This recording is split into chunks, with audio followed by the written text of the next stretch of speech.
नमस्कार मित्रों, dolphin classes में आपका स्वागत अभिनंदन है। मित्रों, आज हम कक्षा 12 इतिहास के पार्ट थर्ड से महत्वपूर्ण प्रश्नों पर चर्चा करेंगे जो आपके सीबीएसई बोर्ड और आरबीसी बोर्ड दोनों एग्जाम के एंगल से इम्पोर्टेंट है। तो बिना देरी किए हम शुरू करते हैं। इन प्रश्नों को आप बहुत अच्छे से पढ़ लेना। एग्जाम में बहुत सारे प्रश्न आपको देखने को मिलेंगे और इसका बेनिफिट आपको निश्चित रूप से मिलेगा, क्योंकि जो है ये मैंने तीनों पार्ट के फर्स्ट, सेकंड और थर्ड तीनों में से अलग अलग पेपर बनाए हैं जो मैं आपको यहाँ डाल दूंगा और आप अच्छी तरह से इनका अध्ययन कर लेना ताकि आपको एग्जामिनेशन में फ़ायदा हो। तो सबसे पहले हम शुरू करते हैं ऑब्जेक्टिव टाइप के क्वेश्चन। भारत में सर्वप्रथम औपनिवेशिक शासन कहाँ स्थापित किया गया था? देखिए, सबसे पहले जो औपनिवेशिक शासन है वो ऑप्शन दिए हुए हैं, इनमें से कहाँ स्थापित किया गया था आपको कमेंट बॉक्स में लिखना है। देखिए, ए में दिया हुआ है मुंबई, बी में दिल्ली, सी में कोलकाता और डी में है बंगाल। तो इसका सही उत्तर होगा बंगाल में सबसे पहले औपनिवेशिक शासन स्थापित किया गया था। दक्कन दंगा आयोग की रिपोर्ट ब्रिटिश पार्लियामेंट के समक्ष कब पेश की गई थी? दक्कन दंगा आयोग यानी कि ये महत्वपूर्ण आयोग था जहाँ पर जो ये जांच करने के लिए आयोग बना था। तो इसमें ए में है 1990, बी में 1935, सी में 1857 और डी में 1878। 1863 ये गलत है, तो इसमें सही उत्तर होगा आपका 1878। 3 में है मुंबई दक्कन में पहला राजस्व बंदोबस्त कब किया? अंग्रेजों ने राजस्व प्राप्ति के लिए बहुत सारे सिस्टम इम्प्लीमेंट किए थे, उनमें से एक जो है यहाँ पर मुंबई में दक्कन के अंदर राजस्व बंदोबस्त स्थापित हुआ था। वो बताना है आपको 1820 में, 1818 में, 1835 या 1861, 1803 में। इसका सही उत्तर होगा 1818 में। मेरठ छावनी में सर्वप्रथम विद्रोह कब हुआ था? ब्रिटिश सरकार के खिलाफ जो अलग अलग विद्रोह हुए थे अलग अलग छावनियों में, तो आपको बताना है मेरठ की छावनी में सबसे पहले विद्रोह कब हुआ था। 10 मई 1857, 15 मई 1856 या फिर 17 मई 1857, 13 मई 1857। तो राइट ऑप्शन होगा 10 मई 1857। नेक्स्ट आपके एक शब्द में उत्तर देने वाले हैं प्रश्न, तो ध्यान रखना आपको इनमें से आपको उत्तर कमेंट बॉक्स में लिखना है। फिरंगी शब्द किस भाषा का शब्द है? अंग्रेजों ने कहा था चलो दिल्ली मारो फिरंगी, जो ये फिरंगी शब्द है वो कौन सी भाषा से लिया गया है? तो इसका सही उत्तर होगा आपके फारसी भाषा, जो फ्रेंच से निकला है। नेक्स्ट आपके 1858 के अंत में जब विद्रोह विपुल हो गया था तो नाना साहब कहाँ भागकर चले गए थे? देखो, जब यहाँ पर विद्रोह विफल हो गया था, विपुल नहीं है, तो उसके बाद नाना साहब जो है अपनी सुरक्षा के लिए कहाँ चले गए थे? नेपाल चले गए थे। कानपुर में पेशवा बाजीराव द्वितीय के उत्तराधिकारी कौन थे? मतलब ये आपको बताना है कि बाजीराव द्वितीय की मृत्यु के बाद में इनके जो उत्तराधिकारी थे वो कौन थे? नाना साहब थे। शाह महल नामक किसान किस प्रांत से संबंधित थे? ये महत्वपूर्ण नेता थे जिन्होंने बहुत ही बहादुरी, दूरदर्शिता और साहस के साथ नेतृत्व किया था। वो थे यूपी के बड़ौद परगना से संबंधित थे किसान। 11वीं नेटिव इन्फेंट्री के विद्रोहियों ने अपना नेता कौन से मौलवी को चुना था? तो बताना है आपको कौन सा मौलवी, क्योंकि आपको पहले ही बताया कि हिंदुस्तान की आज़ादी में हिंदू मुस्लिम सभी ने मिलकर के जो है आज़ादी की लड़ाई लड़ी थी। तो उसके बाद में अंग्रेज़ों ने दोनों को लड़ाने के लिए सांप्रदायिकता को बढ़ावा दिया था। इससे पहले सारे हिंदू मुस्लिम बहुत ही जो है तल्लीनता के साथ में कंधे से कंधा मिला करके भारतीयों के साथ में अंग्रेज़ों के खिलाफ लड़े थे आज़ादी के लिए। तो इन्हीं में से एक महत्वपूर्ण मुस्लिम नेता थे जो कि 22वीं नेटिव इन्फेंट्री के नेता चुने गए थे। वो मौलवी का नाम था अहमदुल्ला शाह। यह गिलास फल एक दिन हमारे ही मुंह में आकर गिरेगा, यह महत्वपूर्ण कथन किसने कहा था? अंग्रेजों ने देखिए मतलब विभिन्न राज्यों के संबंध में कुछ भविष्यवाणी की थी और उनकी भविष्यवाणियाँ सही सिद्ध हुई। तो इसी प्रकार से जो ये जो कथन है वो कहने वाले थे लॉर्ड डलहौजी। अवध रियासत के बारे में इन्होंने कहा था कि यह गिलास का फल एक दिन हमारे ही मुंह में आकर गिरेगा। फिर उसके बाद में अवध के नवाब वाजिद अली शाह को किसने पद से हटाया था?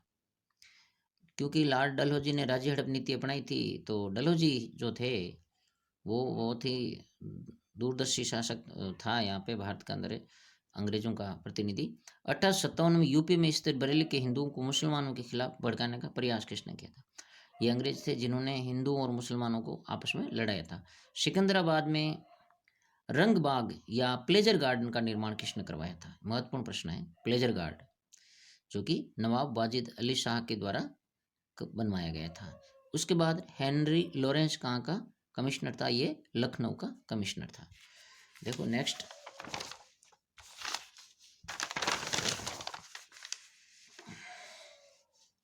देखते हैं 1857 की क्रांति का तत्कालिक कारण क्या था? ये महत्वपूर्ण है, कई बार प्रश्न आता है ये कि 1857 का जो क्रांति थी उसका तात्कालिक कारण क्या था?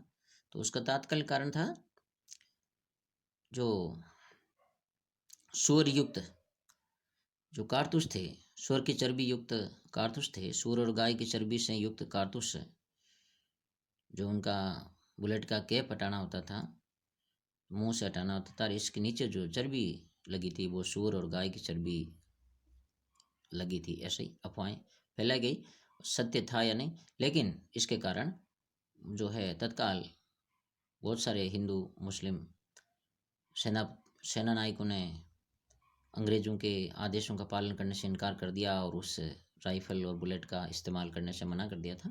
इनमें तांतिया टोपे सबसे पहले थे जिन्होंने अंग्रेज़ों ने उन्हें मजबूर किया तो उन्होंने गोलियों से ऑफिसरों को ही भून दिया था। फिर आता है खूब लड़ी मर्दानी वे तो झांसी वाली रानी थी। यह पंक्तियाँ कौन सी कवित्री ने लिखी है? ये बहुत फेमस है कि खूब लड़ी मर्दानी वे तो झांसी वाली रानी थी। तो ये पंक्तियाँ जो है प्रसिद्ध पंक्तियाँ लिखी थी कवित्री महादेवी वर्मा थी। नेक्स्ट देखो, युद्ध में झांसी की रानी कब शहीद हुई थी? झांसी की रानी जो थी वो अपने दत्तक पुत्र को पीछे लिए हुए युद्ध में दिखाई जाती है। तो वो जो है शहीद कब हुई थी आपको बताना है। 18 मई 1858 को। अवध में वेलेजली द्वारा सहायक संधि कब लागू की गई थी? वेलेजली ने सहायक संधि लागू की थी और इसके माध्यम से भारतीय राजाओं की जो सैनिक शक्ति थी वो उसने खुद ने अधिकृत कर ली थी और अंग्रेजों की सेना, अंग्रेजों की नियंत्रित सेना वहाँ रहती थी। खर्चा राजाओं को देना पड़ता था और नियंत्रण और निर्देशन अंग्रेजों को मानती थी। और देशी राजाओं को मना कर दिया गया था, वो किसी भी प्रकार से युद्ध संधि नहीं करेंगे, उनकी रक्षा का भार अंग्रेज लेंगे, इसलिए वो सिर्फ नाम मात्र का प्रतिनिधित्व करेंगे। इस प्रकार से भारतीय राजाओं को पंगु कर दिया था और ये संधि लॉर्ड वेलेजली द्वारा निर्धारित की गई थी, ये लॉन्च की गई थी। और ये संधि सबसे पहले 1801 में अवध में लागू की गई थी। अवध में पूछें कि कब लागू की गई थी, तो 1801 में। मेरठ में सैनिक विद्रोह कब हुआ था? 10 मई 1857 को। महत्वपूर्ण प्रश्न है आपके लिए। मेरठ में सैनिक विद्रोह कब हुआ था? 10 मई 1857 को। हैवलॉक और आउटरम के नेतृत्व में अंग्रेजों ने कौन सी रेजिडेंसी में विद्रोह को दबाने का प्रयास किया था? तो इम्पोर्टेंट क्वेश्चन है ये भी। ये लखनऊ के अंदर 25 सितंबर 1857 को। फिर महात्मा गांधी ब्रिटेन कब गए थे? देखो महात्मा गांधी जो वकालत के लिए और फिर पहले अध्ययन के लिए गए थे, तो ऐसे में ये गए थे 1893 में और 1915 में भारत पुनः लौटे थे। गांधी जी के राजनीतिक गुरु माने जाते हैं, कौन माने जाते हैं? गोपाल कृष्ण गोखले। बनारस हिंदू विश्वविद्यालय का उद्घाटन समारोह कब हुआ था? आपको पता होगा बनारस हिंदू विश्वविद्यालय के उद्घाटन समारोह में महात्मा गांधी ने बाकी सभी प्रतिनिधियों से हटकर के कुछ कहा था कि सामान्य लोगों को भी इसके साथ में जोड़ा जाना चाहिए। तो ये जो बनारस विश्वविद्यालय का उद्घाटन समारोह जो था, इससे महात्मा गांधी के एक व्यक्तित्व और एक छवि नए तरीके से उभर कर आई थी और ये आयोजन हुआ था 1916 के अंदर। फिर है रॉलेट एक्ट भारत कब आया था? जैसे काला कानून कहा गया, नो अपील, नो दलील, नो वकील, के नाम से ये प्रसिद्ध कुख्यात था, काफ़ी कुख्यात एक्ट था जिसे काला कानून कहा गया। ये भारत में आया था सिडनी रूजवेल्ट की अध्यक्षता में 1919 में, जो कि संदेह के आधार पर जो भी अंग्रेजों के खिलाफ किसी भी गतिविधि में शामिल होते हैं तो संदेह के आधार पर बिना मुकदमा चलाए उनको जेल में डाला जा सकता था, और इसके खिलाफ कोई प्रकार की अपील दलील या नहीं की जा सकती थी। तो इसी के खिलाफ ही, रूजवेल्ट एक्ट के खिलाफ ही ये जो जलियांवाला बाग घटना का प्रदर्शन हुआ था और इस घटना कारित हुई थी, और उसके बाद में महात्मा गांधी के नेतृत्व में असहयोग आंदोलन खिलाफत आंदोलन प्रारंभ किया गया था। इसके बाद में आता प्रथम विश्व युद्ध कब से कब तक लड़ा गया था। कुछ तिथियां आपके महत्वपूर्ण रूप से दी गई हैं, तो उनका भी ध्यान रखना है, वो फिक्स होता है, इसमें आंसर आपका परफेक्ट आता है तो उसी के अनुसार आपको मार्क्स मिलते हैं। तो इसमें 1914 से 1918 के बीच में प्रथम विश्व युद्ध लड़ा गया था। प्रथम विश्व युद्ध के दौरान भी अंग्रेजों का साथ दिया था महात्मा गांधी ने, और उन्होंने उपाधि भी दी थी केसर हिंद की, जिसे पुनः लौटा दिया था जलियांवाला बाग हत्याकांड के दौरान। सरकारी आंकड़ों के मुताबिक 1921 में कितनी हड़तालें हुई, जिनमें 6 लाख श्रमिक शामिल थे। अब देखिए, मतलब इतनी बड़ी हड़तालें हुई थी 1921 के अंदर, जो 6 लाख श्रमिकों का शामिल होना बहुत बड़ी बात है। मतलब 396 हड़तालें हुई थी। ये हड़तालें सारा दर्शाती थी कि अंग्रेजों के खिलाफ किस प्रकार से भारतीयों में जागरूकता आ चुकी थी। उसके बाद में उस अमेरिकी लेखक का नाम बताइए जिसने महात्मा गांधी जी की जीवनी लिखी थी। वो भी इम्पोर्टेंट है, महात्मा गांधी की जो जीवनी लिखी उस लेखक का आपको नाम बताना है। नेक्स्ट है आपके, मार्च 1922 को गांधी जी को किस अपराध में गिरफ्तार किया गया था। देखिए, अंग्रेजों ने क्या है, जो हथकंडे अपनाए थे स्वतंत्रता सेनानी को गिरफ्तार करने के लिए, तो उन्होंने कहा कि जो भी ब्रिटिश सरकार के खिलाफ किसी भी प्रकार की गतिविधि में शामिल हैं तो वो राजद्रोह है। महात्मा गांधी को भी मार्च 1922 में राजद्रोह के रूप एक्ट में गिरफ्तार किया गया था। वैसे आपको पता होगा कि 5 फरवरी 1922 को चोरी चारा कांड हुआ था, वो आगे प्रश्न भी दे रखा है। तो उसके अंदर जो भी महात्मा गांधी ने आंदोलन स्थगित कर दिया था 12 फरवरी को, उसके बाद में इनको भी गिरफ्तार कर लिया गया था। नेक्स्ट प्रश्न इसी से संबंधित आपके हैं, चोरी चोरा की घटना कब घटित हुई थी। चोरी चारा घटना जिसके अंदर जो असहयोग आंदोलन चल रहा था, उसमें सत्याग्रहियों ने एक पुलिस थाने पर अटैक कर दिया, जिसमें 22-23 पुलिसकर्मी जिंदा जलकर राख हो गए थे, और क्योंकि उन्होंने उन पर लाठी और बल प्रयोग किया था इसलिए। तो ये 5 फरवरी 1922 की बात है, और 12 फरवरी 1922 को महात्मा गांधी ने जो असहयोग आंदोलन था इसको वापस ले लिया। हालांकि बहुत से नेताओं ने इनकी आलोचना भी की थी, और 1923 में स्वराज पार्टी भी CR दास और मोतीलाल नेहरू के नेतृत्व में गठित की गई थी। 1922 में गांधी जी को सजा सुनाने वाले जज कौन थे। 1922 में गांधी जी को सजा सुनाने वाले जज CM ब्रूमफील्ड थे। देखिए, इन्होंने कहा था कि जहाँ तक हो सके गांधी जी के कृत्य से मैं बड़ा प्रभावित हूँ, और जहाँ तक हो सके मैं गांधी जी को न्यूनतम सजा सुनाने का प्रयास करूँ, क्योंकि महात्मा गांधी ने भारतीयों के लिए बहुत बड़ा साहसिक कार्य किया था। आगे आपको प्रश्नों के उत्तर लिखने हैं, और इन प्रश्नों को अच्छे से आपको लर्न करना है। लघुतरात्मक टाइप के प्रश्न है। गांधी द्वारा 1916 से 1918 के बीच में कौन से आंदोलन किए गए थे। तो ध्यान रखना आपको किस प्रकार से जो है आपके चंपारण, खेड़ा, अहमदाबाद के मिल मजदूर, इनके आंदोलन के बारे में आपको ध्यान रखना है। फिर गर्म दल के नेता कौन थे और कहाँ से संबंधित थे। ध्यान रखना आपको जो है आपके लाल बाल पाल जो गर्म दल के नेता थे, इन सब का अलग अलग सभी जगह से संबंध था। तो ध्यान रखना आपको, आंध्र प्रदेश से पंजाब है, और किस प्रकार उत्तर दक्षिण पूर्व पश्चिम सभी क्षेत्रों से भारत के ये नेता संबंधित थे। तो दांडी यात्रा की समाप्ति कब हुई। इस समय भारत का वायसराय कौन था। महत्वपूर्ण प्रश्न है कि दांडी यात्रा की समाप्ति, अब आपसे प्रारंभ पूछे तो 12 मार्च है, लेकिन समाप्ति कब हुई इसका ध्यान रखना है कि 6 अप्रैल 1930 को महात्मा गांधी पहुंचे थे अपने 78 प्रतिनिधियों के साथ 240 किलो जो मीटर की यात्रा थी पूरी करते हुए, और सविनय अवज्ञा आंदोलन प्रारंभ किया था नमक को बॉईल करके। तो इस समय भारत का वायसराय कौन था ये आपको बताना है। क्रिप्स मिशन भारत कब आया, उसे या उस वक्त ब्रिटेन का प्रधानमंत्री कौन था, ये अति महत्वपूर्ण प्रश्न है भाई। तो उस समय क्रिप्स मिशन आपको पता होगा कि ब्रिटेन का प्रधानमंत्री उस समय कौन था, चर्चिल था। नेक्स्ट है, भारत की आज़ादी के समय ब्रिटेन का प्रधानमंत्री कौन था, कौन से दल से संबंधित था, ये महत्वपूर्ण प्रश्न है भाई। उसमें भारत का प्रधानमंत्री लॉर्ड एटली था और लेबर पार्टी से संबंधित। लेबर पार्टी जो है हमेशा भारतीयों के साथ सिंपैथी रखती थी। नेक्स्ट है आपके, चरखे को राष्ट्रवाद का प्रतीक क्यों चुना गया था। महात्मा गांधी ने चरखे को राष्ट्रवाद का प्रतीक क्यों चुना था, क्योंकि ये जो है आम लोगों से परिचित चिन्ह था और साथ ही ये जीवन में महत्व था इनका, चरखा और कपड़े का संबंध था, इसलिए। फिर आता है, भारत छोड़ो आंदोलन कब प्रारंभ हुआ था, ये बताना आपको। भारत छोड़ो आंदोलन प्रारंभ कब हुआ था, क्योंकि भारत छोड़ो आंदोलन के तहत महात्मा गांधी ने डू और डाई का नारा दिया था। ये 1942 में प्रारंभ हुआ था। द्वितीय गोलमेज सम्मेलन कब शुरू हुआ था, ये भी बताना है, क्योंकि एकमात्र सम्मेलन जिसमें महात्मा गांधी ने हिस्सा लिया था 11 मांगों के लिए। फिर संविधान सभा में संवैधानिक सलाहकार कौन थे, आपको बताना है भाई। भारत की जो संविधान सभा है तो उसके संवैधानिक सलाहकार कौन थे। एक तो आपको पता होगा कि डॉक्टर भीमराव अंबेडकर प्रारूप समिति के अध्यक्ष थे, जिन्हें भारत के संविधान का जनक भी कहा जाता है। डॉक्टर राजेंद्र प्रसाद संविधान सभा के अध्यक्ष थे। तो आपको संवैधानिक सलाहकार का नाम बताना है कमेंट बॉक्स के अंदर। गोद निषेध नीति किसने प्रारंभ की थी, यानी कि भारतीय जो कोई भी राजा बिना संतान के मर जाता था, उसके बाद में जब अपने रिश्तेदार या निकटतम जो रिश्तेदार थे उनके पुत्र पुत्री को जो भी है गोद लेते थे और फिर उनको उत्तराधिकारी घोषित करते थे।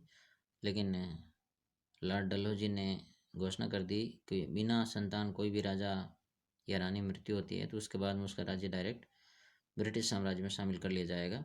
तो ये गोद निषेध नीति थी, गोद लिया हुआ कोई भी उत्तराधिकारी नहीं बन सकता, इस प्रकार से उन्होंने गोद निषेध नीति निर्धारित की थी। नेक्स्ट देखिए, नेक्स्ट है बड़े प्रश्न, नेहरू जी के उद्देश्य प्रस्ताव पर टिप्पणी लिखनी है। अब आपको पता होगा कि नेहरू जी ने जो उद्देश्य प्रस्ताव पेश किया था, उद्देश्य प्रस्ताव में पूरे संविधान की एक तरह से सारांश या प्रस्तावना थी, तो बताना है आपको। महत्वपूर्ण प्रश्न है आपके बोर्ड के एग्जाम की दृष्टि से। प्रांतों के लिए अधिक शक्तियों के पक्ष में क्या तर्क दिए गए थे।